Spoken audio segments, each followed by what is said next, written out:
Good evening. 3 people were taken to hospital after 2 homes in Markham went up in flames today. Smoke and fire could be seen shooting from the homes when firefighters arrived. Tonight, investigators are trying to determine how and why the fire started.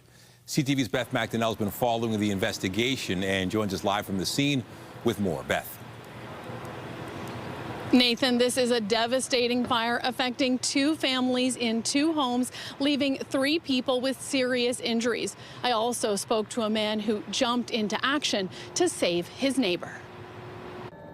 As fierce flames and heavy smoke tore through 2 detached Markham homes, a dramatic rescue played out. I just hope that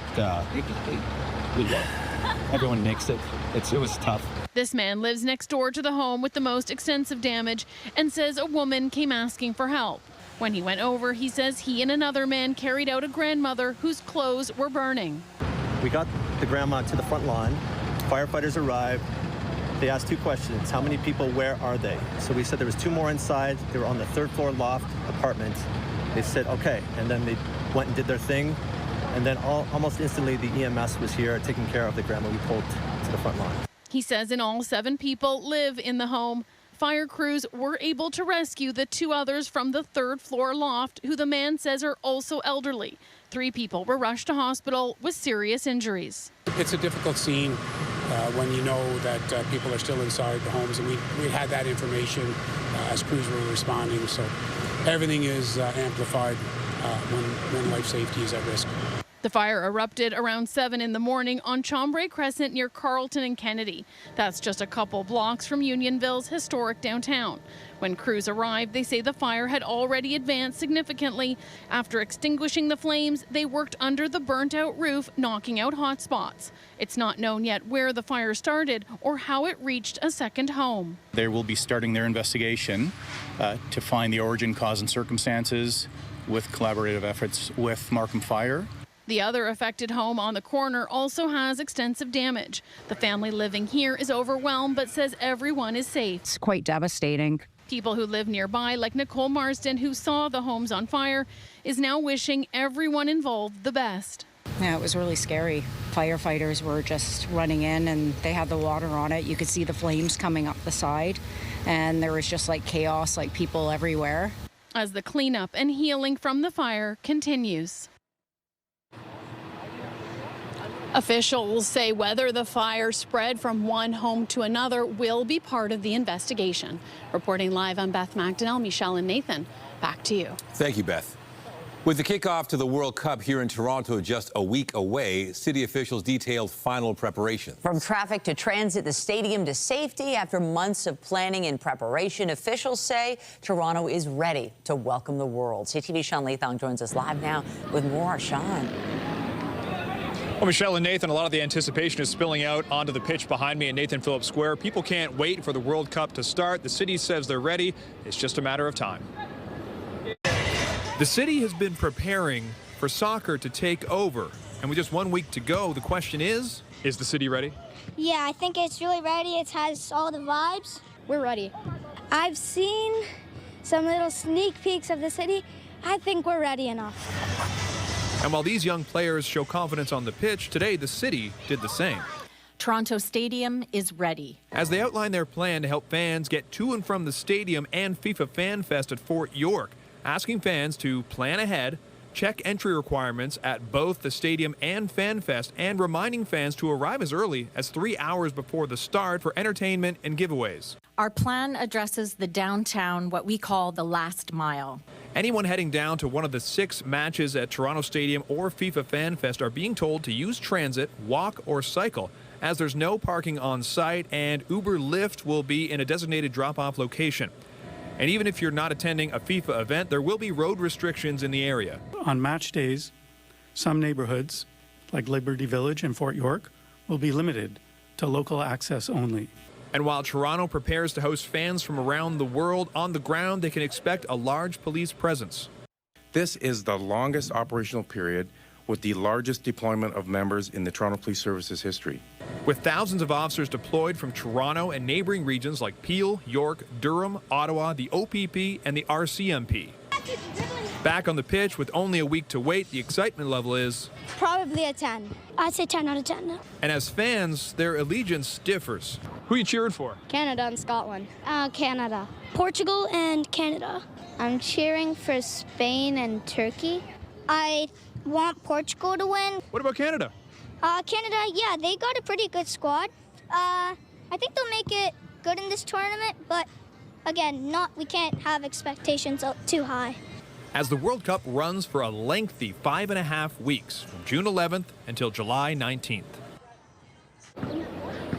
So we're expected to wait a week until Canada takes the pitch, but we don't have to wait that long for the events to start. The Countdown concert happens on Wednesday night, June 10th. It'll happen here in Toronto and simultaneously at Los Angeles and Mexico City. So it will be, no doubt, a huge event. Reporting live, I'm Sean Leathong. Nathan, I'll send it back to you. Thank you, Sean.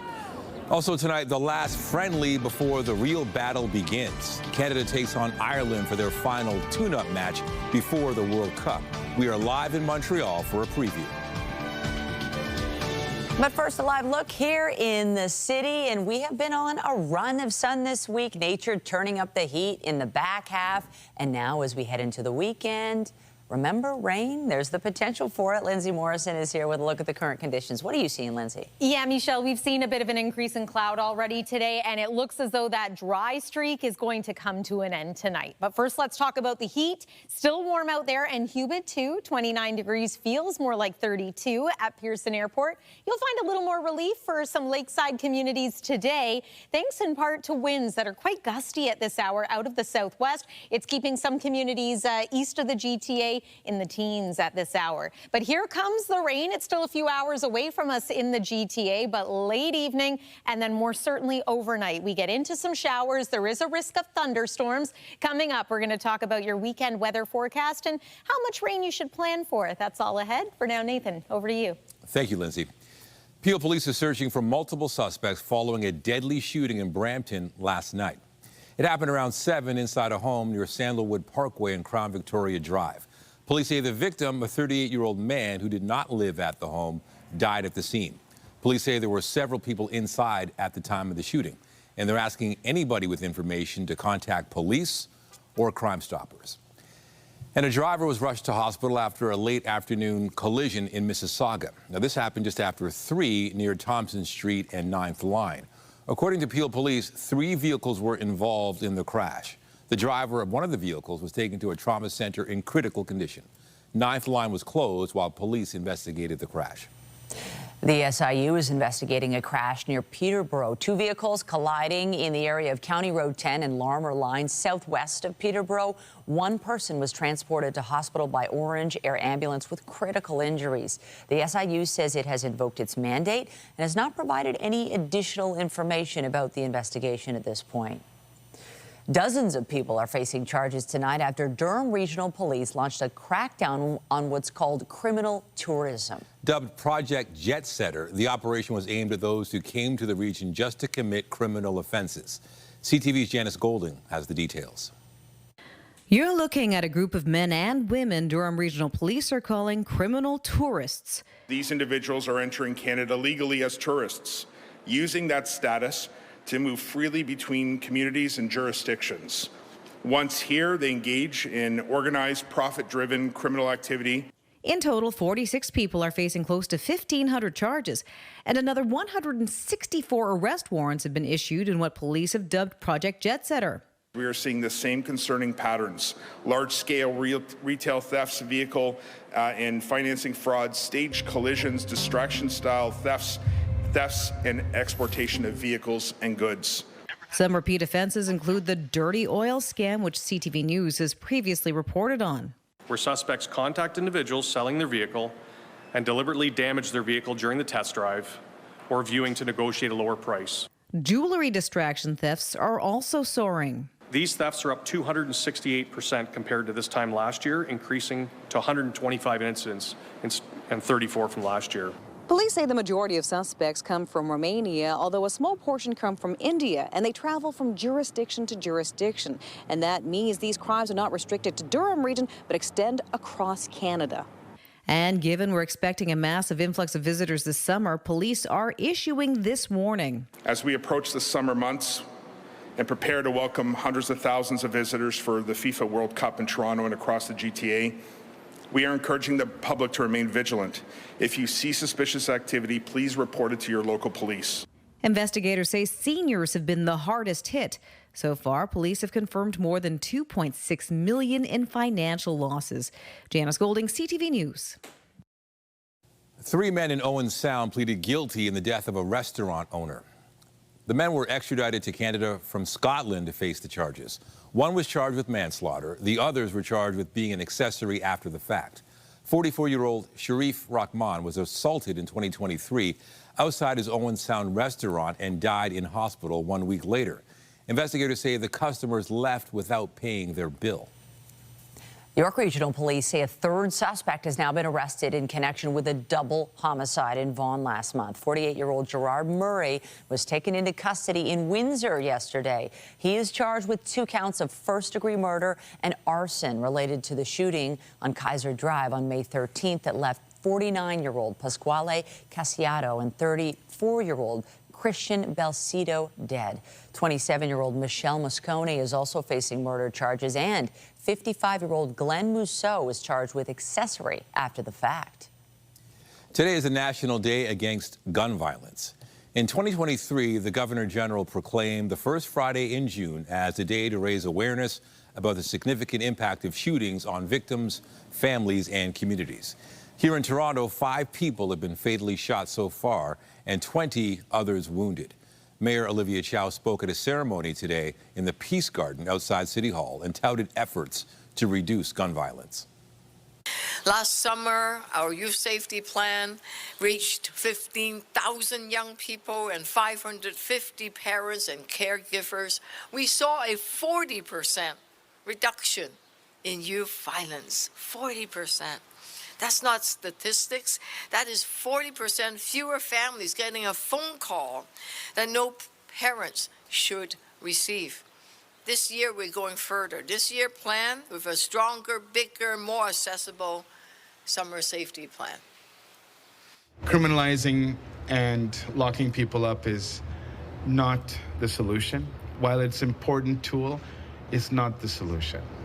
What we need to do as governments is to ensure that there are upstream supports, whether it's the Canada's Child Benefit or National Housing Program that improves housing affordability, or supports through the school food program. The commitment that all of us collectively need to make is to ensure that young people have every opportunity to succeed in life. Ontario and other provinces have been pushing back against Ottawa's gun buyback program, but Prime Minister Mark Carney highlighted Ottawa's push to hire more CBSA and RCMP officers to crack down on gun trafficking. He said in a statement, "On this day, we honor those impacted by gun violence, not only through remembrance, but through substantive action." Now, our government is steadfast in our commitment to build a safer, more secure Canada for all. Still ahead, an eventful day on the International Space Station, the evacuation alerts over air leaks and how it all turned out. The annual Walk with Israel takes place this weekend, and this afternoon, Toronto police shared details on their security plans for the event.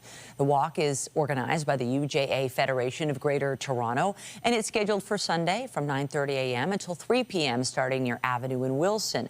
Road closures will be in effect at that intersection from 7 a.m. to 4 p.m. at Wilson and Avenue Road, and then north on Bathurst to Ellerslie Avenue. Police say they will have a significant presence to support public safety, manage crowds, and quickly respond to any incidents or concerns. Last year, we're well aware of some frustration from participants that, it was called a gauntlet of hate, if you will. And this is what I'm referring to as Bathurst and Shepherd, which is an area where we saw the protesters congregate. And to the dismay of many, it was too proximate to the walkers. We had police officers there was a separation. But the very fact that families walking by might hear things that are offensive was really distasteful and something that we're hoping to reduce, if not eliminate completely this year. The deputy chief said Toronto police are committed to protecting the right to lawful protest, but he warned where criminal offenses occur, officers will take what he called appropriate enforcement action.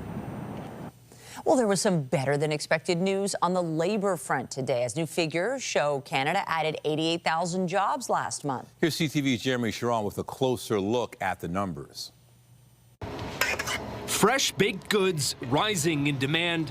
In this Ottawa bakery, just months after laying someone off, Jordan Pett is hiring again. Looking to, grow our menu and keep it steadily growing, and hopefully grow our team more as well. According to Statistics Canada, the country's economy added 88,000 jobs in May, driving unemployment down 0.3% to 6.6%, outperforming forecasters' predictions. The numbers today were strong enough to reverse most of the losses that brewed in the data to start the year.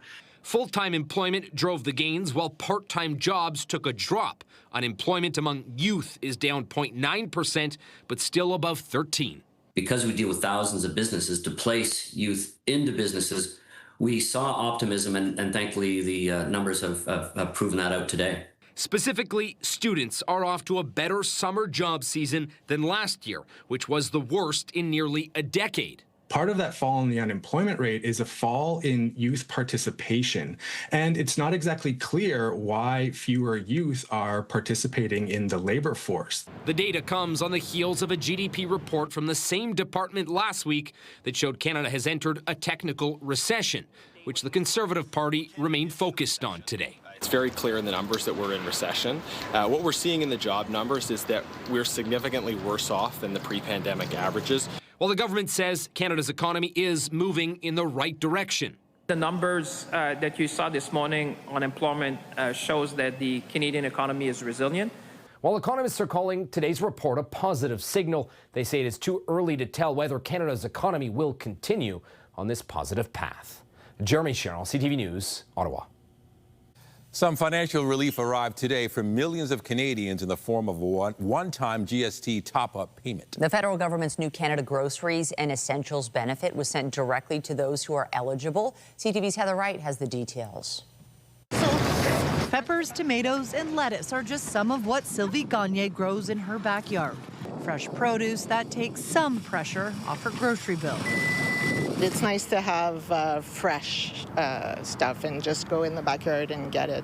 According to a report from TD Bank, grocery prices are roughly 30% higher today than they were in 2019. To address the soaring costs, the federal government unveiled the Canada Groceries and Essentials benefit back in January. It's essentially a revamped version of the GST HST credit, with the addition of a one-time top-up payment that began going out today. It's a significant amount of money, checks up to $533 today for a family of four.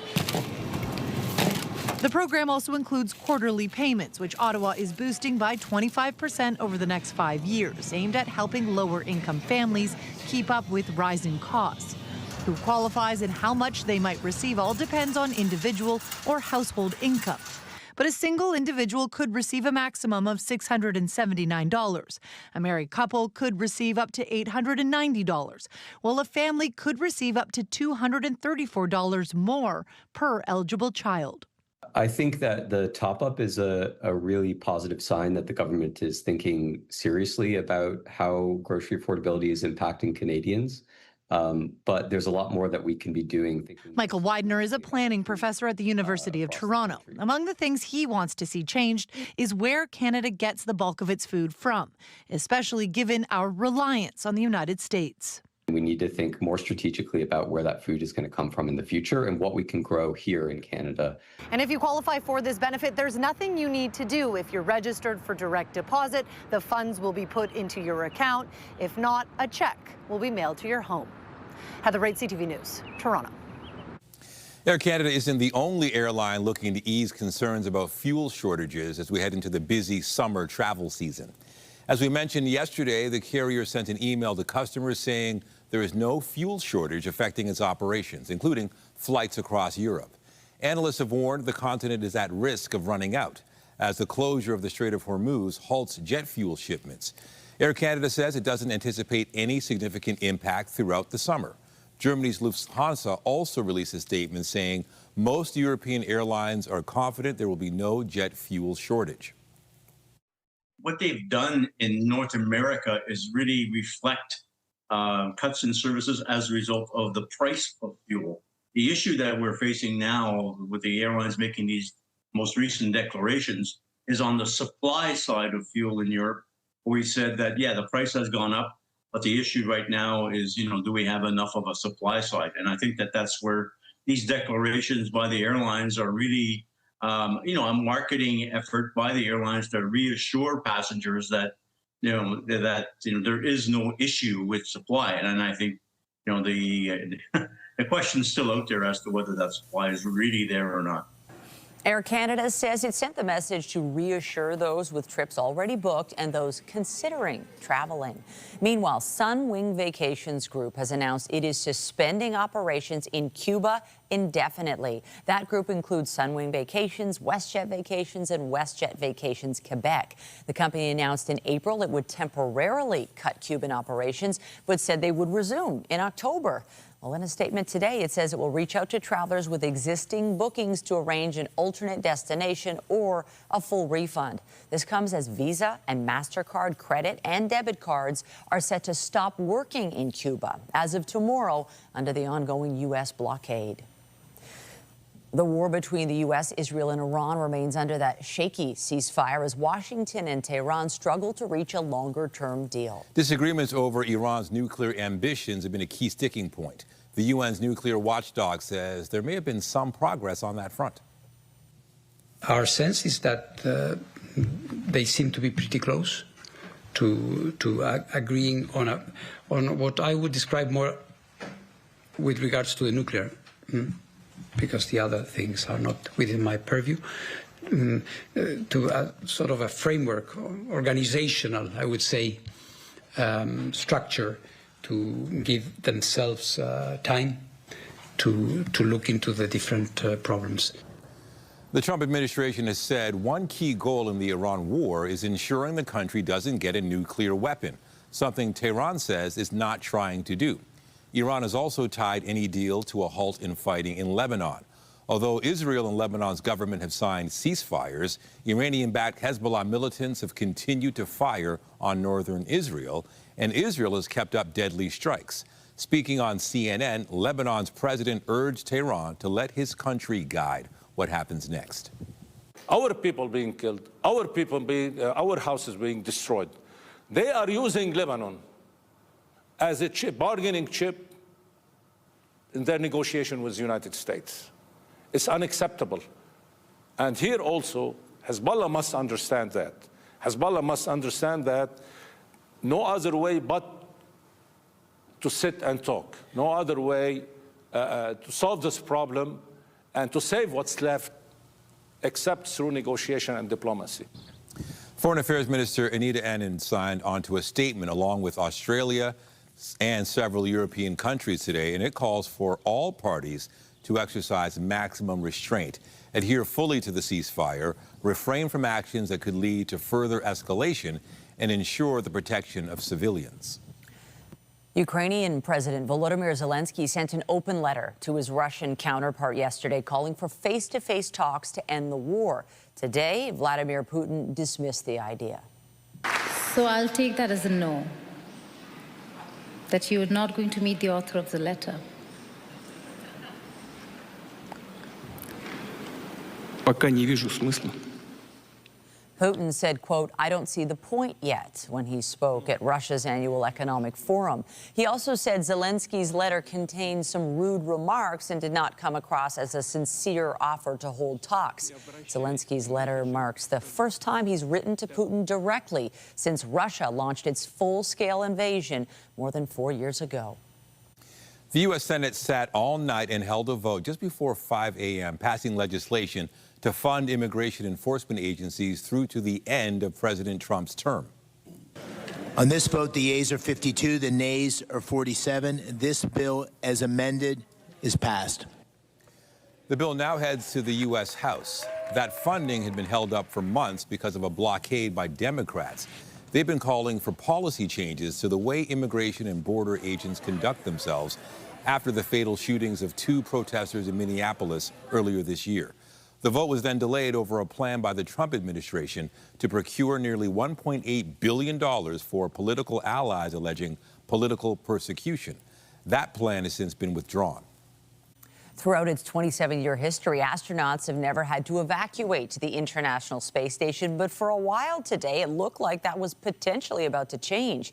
The U.S. Space Agency told 5 astronauts to take shelter on their Dragon spacecraft and prepare for evacuation, while Russia worked to fix air leaks located on its portion of the orbital lab. An official told Reuters 2 Russian cosmonauts were planning to use a saw to reach a suspected crack. NASA disagreed with that idea, prompting the safe haven orders. They were called off once the Russians paused their repair plans.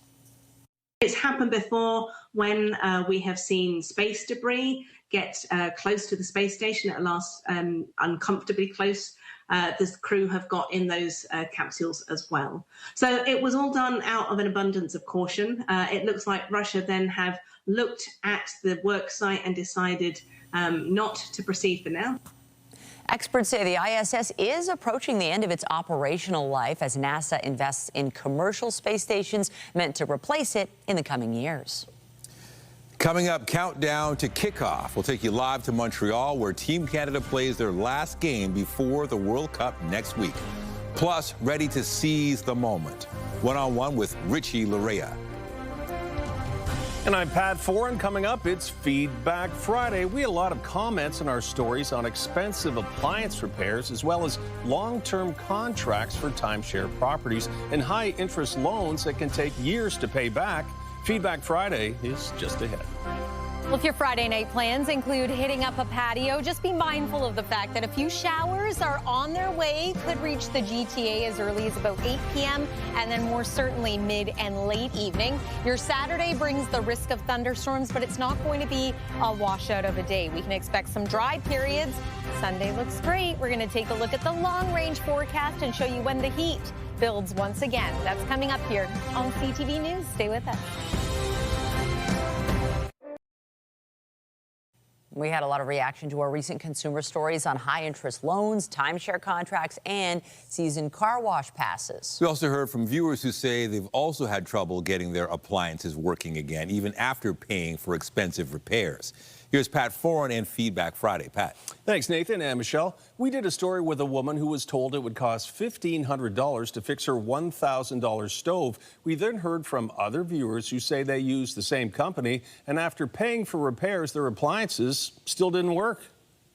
It's not working. Louise Renwick's oven quit working, and she hired a repair company, which charged her almost $800 to fix it. When it still didn't work, she was told it required another repair, but there was no guarantee that would solve the problem. I can buy a new one for $1,200. That's better than this stove. She hired the A-Team Appliance Repair. The Better Business Bureau says the company has more than 700 complaints. Karen told us, we were taken for over $1,000 to fix an $850 dryer, and it's still not working.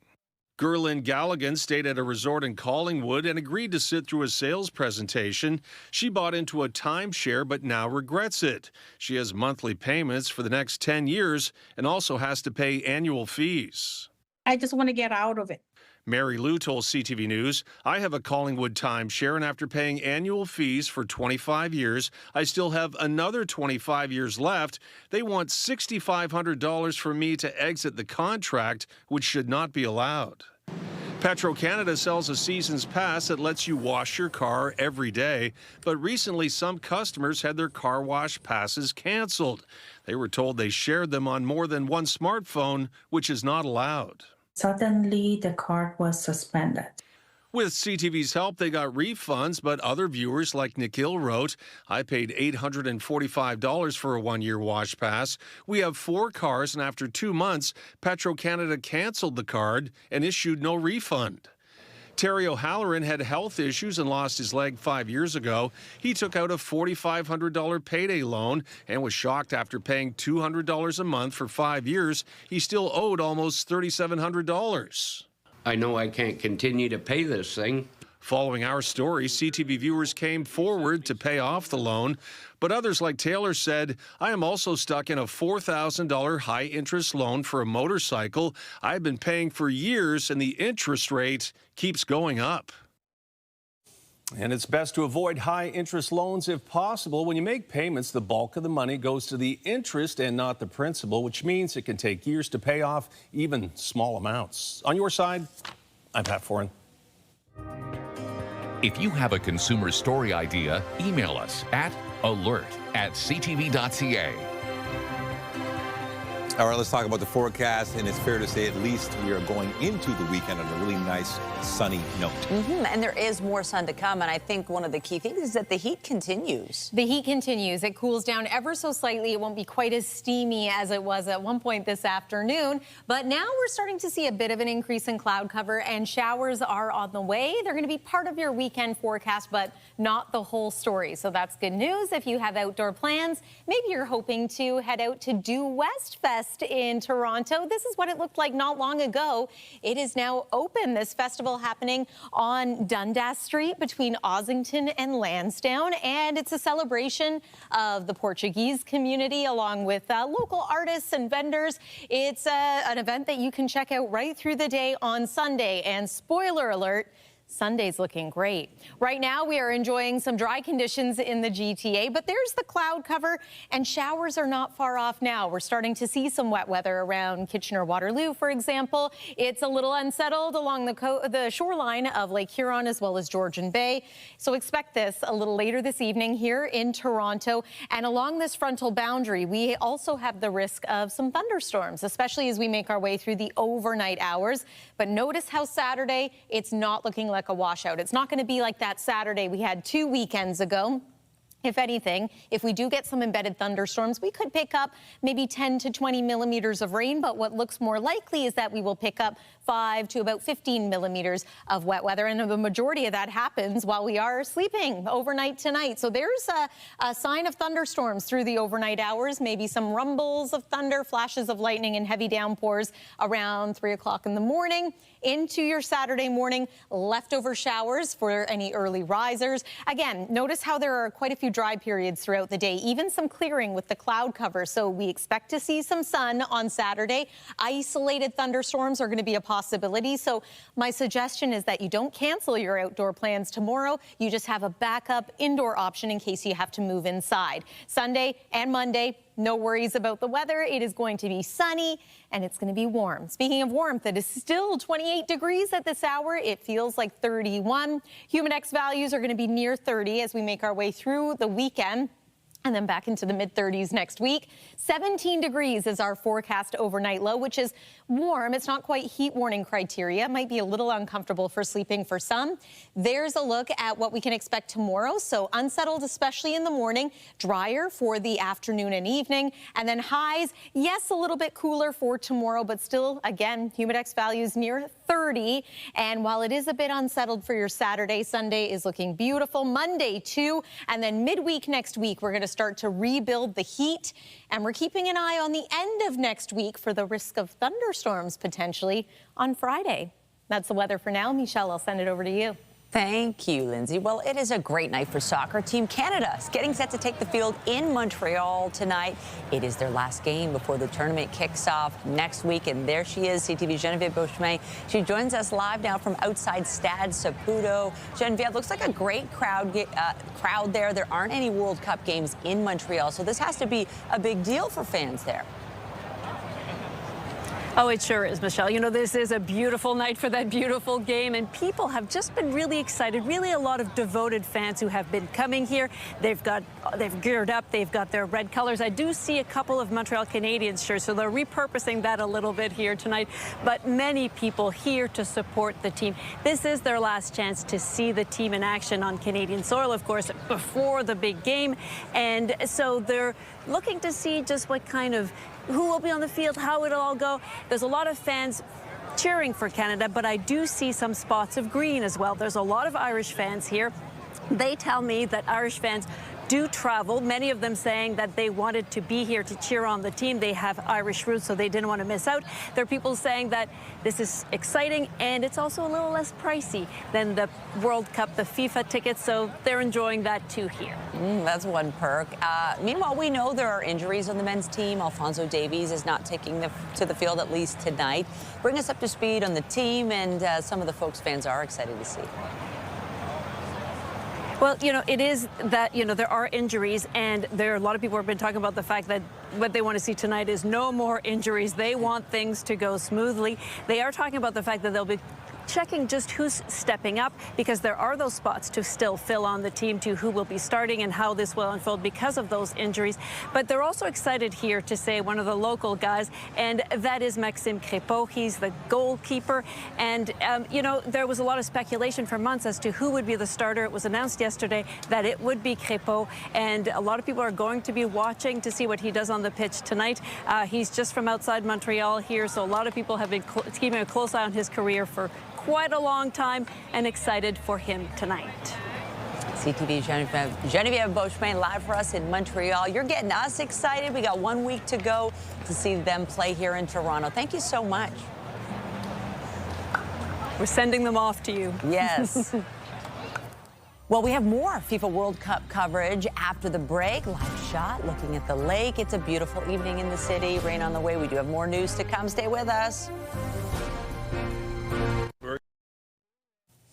As we've been touching on, Canada's first World Cup match kicks off in just 1 week, and it will be Toronto FC player Richie Laryea's second time representing his country on the world stage. CTV's chief anchor and senior editor Omar Sachedina sat down with the TFC fan favorite, ready to seize the moment.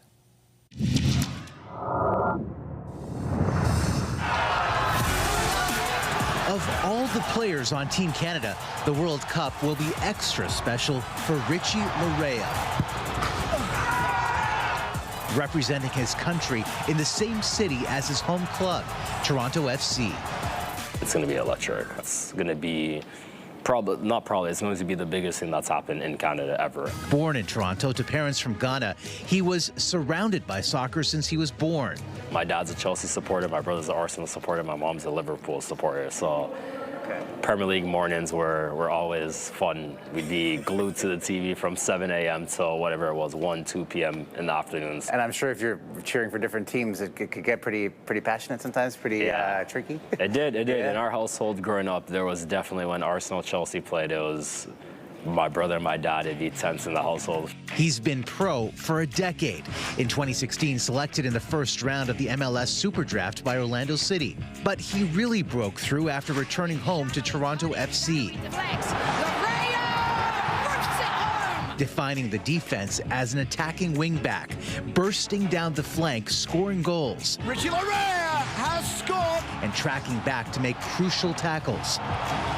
After a brief stint in England, he's become a hometown hero and a key starter for Team Canada, helping the country qualify for the World Cup in Qatar, the Nations League, and Copa America.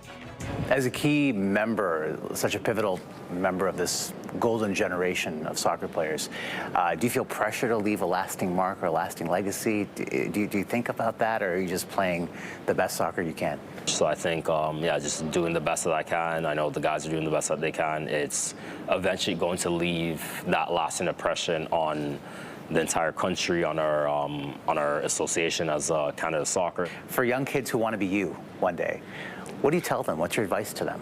Dream big. You know, growing up, playing here, it seemed like a long stretch to be able to get to Europe, play in MLS, play for your national team. All those things felt like such a far cry away. Don't let anyone crush their dreams, and just stay focused, stay in love with the game, and just keep pushing on. Which is advice he's proven he follows himself and will take to the pitch with Team Canada for the World Cup. Omar Sachedina, CTV News, Toronto. The TTC says a portion of Line 1 will be closed Sunday to allow for critical infrastructure work ahead of the World Cup. There will be no service between St. George and Shepherd West stations, with shuttle buses running instead. The TTC says the closure will allow crews to install new rail and track hardware. Looking ahead to Monday, there will be limited service between Lawrence West and Wilson stations to allow for the removal of multiple reduced speed zones. Trains will operate on a single track in both directions, which will lead to delays of up to 25 minutes. There are also some service changes to keep in mind on GO Transit.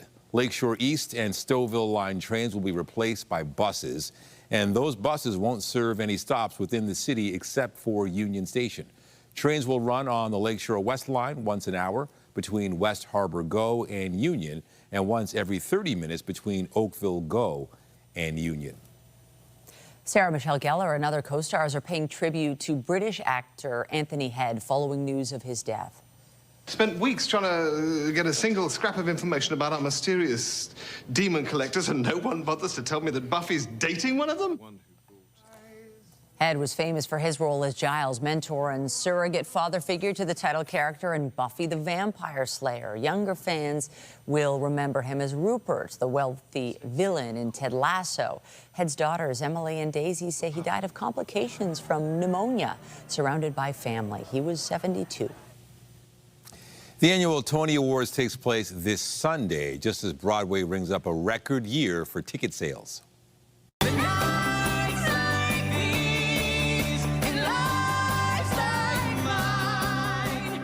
Competing in the category for Best Musical are titles including Two Strangers Carry a Cake Across New York, along with Titanic, The Lost Boys, and Schmigadoon. The awards take place Sunday, hosted by Pink. They follow news the 2025-26 season was Broadway's highest grossing yet, with $1.9 billion in ticket sales. After the break, Canada Post puts a seal of approval on Pride history and resilience. Pioneers in the LGBTQ2S+ community are commemorated in a new issue of Stamps. A prominent economic think tank is questioning whether Canada is actually in a recession, despite meeting one common definition for the term. The C.D. Howe Institute's Business Cycle Council is traditionally viewed as the arbiter on calling a recession in this country. Economists have pointed to the two consecutive quarters of declining GDP to say that meets the technical definition. But the council says weakness seen in Canada's economy isn't widespread or persistent enough to warrant a recession label just yet, especially as the country sees improvements in its unemployment rate.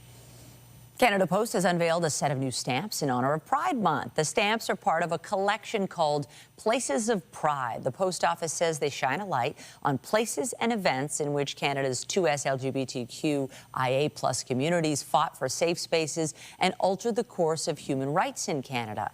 The collection includes this stamp honoring the 519 Community Centre here in Toronto on Church Street and the role it has played in the community's story since its founding in 1976. Hockey Hall of Famer and former Leafs general manager Cliff Fletcher has died. Fletcher took over as Toronto's GM in 1991 and made deals during his tenure that brought future Leafs legends Doug Gilmour and Matt Sundin to the team.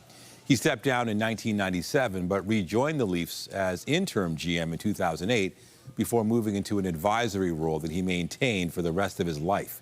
He joined the Hall of Fame in 2004 as a builder. Fletcher was 90 years old. Just ahead, a tale of two exhibitions showcasing two extremes. We wander through the calm and chaos on display at the Boca.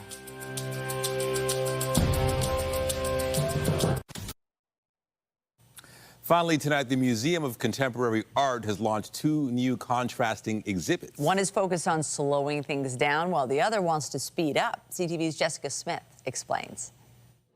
Two exhibitions with two wildly different styles. How interesting it is to go from one extreme to the other and being able to choose to kind of go back to the other one. So also your kind of wants and desires are kind of questioned as well, which feels like the moment we're living in right now. The Museum of Contemporary Art's spring-summer exhibitions are celebrating two very different collections. One, Quiet and Calm by Kim Suja. They're beautiful linen canvases that are stretched on wooden crossbars.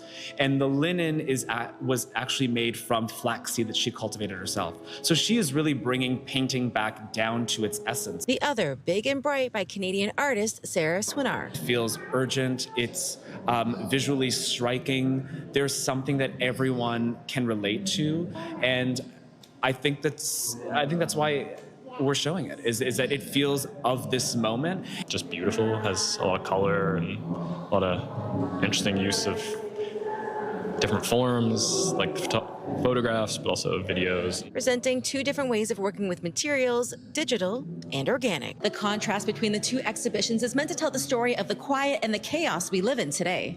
The spring-summer exhibitions will be in place here at the Museum of Contemporary Art until August 16th. Jessica Smith, CTV News.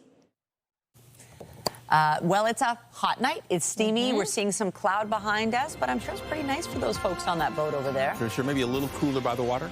Maybe a little cooler by the water, but it's like splitting hairs on a day like this. Hot night in the city, that's for sure, and we're waiting on a little bit of rain, or at the very least some showers. Let's take one more look at the satellite and radar. They're coming, so as we make our way progressively through the night tonight, we see the wet weather arriving. It will be with us overnight as well. Waking up tomorrow morning, chance of showers, risk of a thunderstorm, but your Saturday afternoon looks drier. 27 degrees is our forecast daytime high for tomorrow, feeling like 31. Here's one more look at the 7-day forecast. Sunday looks excellent. Monday, lots of sunshine, a little more comfortable, and then the heat builds once again through the middle of next week. Michelle and Nathan.